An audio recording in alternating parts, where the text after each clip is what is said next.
మిత్రులారా ఒకసారి ఆలోచించేయండి. పైగా ప్రాణాలు పనంగా పెట్టి అంటుండు.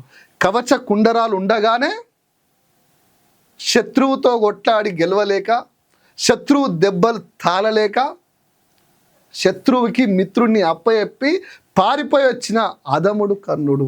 ఇక్కడ మిత్రధర్మం ఏడుందో రేవంత్ రెడ్డి తెలియాలి. స్క్రిప్ట్ రాసిచ్చినాడన్నా చక్కగా రాసియాలి. మిత్రులారా, మిత్రధర్మం అనే పదము కర్ణునికి పనిచేయదు.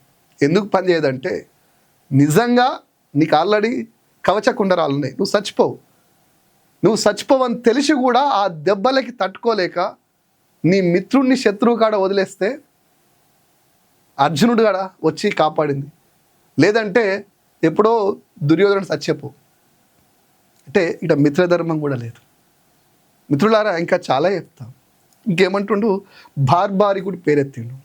బార్బారికుడి పేరు ఎందుకు ఎత్తిండు అంటే, ఆయన దగ్గర 3 అస్త్రాలు ఉన్నాయని, నేను కూడా ఆ అస్త్రాలు సామాన్యులకి వినియోగిస్తాను. స్క్రిప్ట్ రాసినోనికి తెలియనట్టుంది. రేవంత్ రెడ్డి పాపం జీతం ఇస్తాడు కానీ స్క్రిప్ట్కు రాష్ట్రానికి సబ్జెక్ట్ ఉందా లేదా తెలుసుకోలే.